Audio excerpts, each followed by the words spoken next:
If you're building DIY cabinetry and want professional results, these are the tools I absolutely wouldn't build without, starting with a concealed hinge jig. A reliable hinge jig is a game changer. It takes the guesswork out of drilling those 35mm cup holes for your cabinet doors. Precision depth and alignment are critical to ensuring your doors hang perfectly square every single time. And when it comes to the components, I only use Salis hardware from Italy. The quality and smooth action give the cabinets a truly premium feel.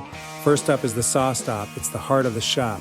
Precision and safety are non-negotiable when you're ripping down plywood. The accuracy of the sliding crosscut table makes handling large sheets of maple easy even when you're working solo. Number 2 is a dedicated iron. It's essential for getting that pre-finished maple edge banding to bond perfectly to your plywood. Just follow it up with a roller to ensure a permanent professional grade seam every single time. Number 3, the trim tools.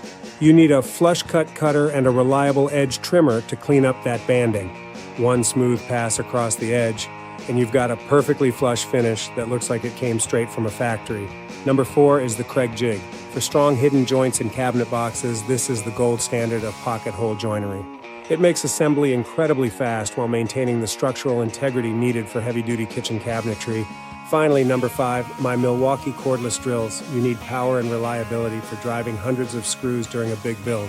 Using a dedicated impact driver for pocket screws saves time and prevents fatigue when you're building out a full set of drawers. These tools help take my DIY cabinetry projects to the next level. You don't need a huge professional shop, just the right tools and attention to detail. And here's the final result: clean, professional, and built to last. Every detail counts. From the custom beverage center to the precision fit island drawers. Solid construction from top to bottom. Follow if you build the hard way. Thanks for watching. I'll see you on the next build. There he goes, it's a working man. He's trying to make a living any way he can.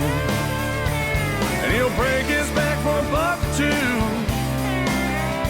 Oh, there ain't no shame in what he do.